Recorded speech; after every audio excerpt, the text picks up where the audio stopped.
utang badan usaha milik negara karya semakin membengkak.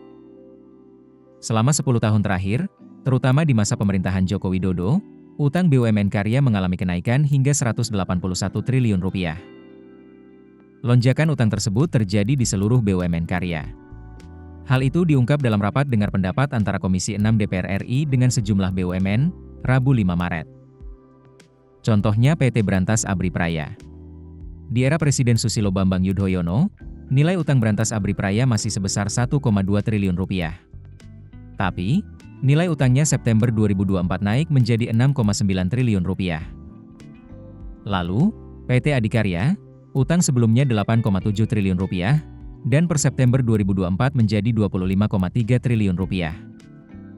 Kemudian, PT Waskita Karya, 10 tahun lalu masih 9,69 triliun rupiah, per September 2024 membengkak jadi 80,850 triliun rupiah.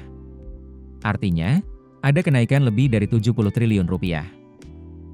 PT Wijaya Karya, sebelumnya 11 triliun rupiah, per September 2024 mencapai 50,721 triliun rupiah atau naik hampir 39 triliun rupiah.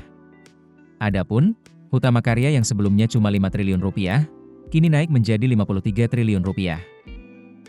Darmadi Duryanto, anggota Komisi 6 DPR mengaku khawatir dengan besarnya nilai utang BUMN karya. Ia pun mempertanyakan penggunaan utang tersebut mengingat nilainya yang sangat besar. Guru Besar Unair Profesor Henry Subiakto menyatakan, utang tersebut tak lepas dari peran BUMN karya dalam 10 tahun terakhir sebagai tulang punggung pembangunan infrastruktur Indonesia. Tapi, bersamaan turunnya mandat pengerjaan infrastruktur, manajemen justru terpuruk dalam utang korporasi yang harus mereka tanggung di luar utang pemerintah.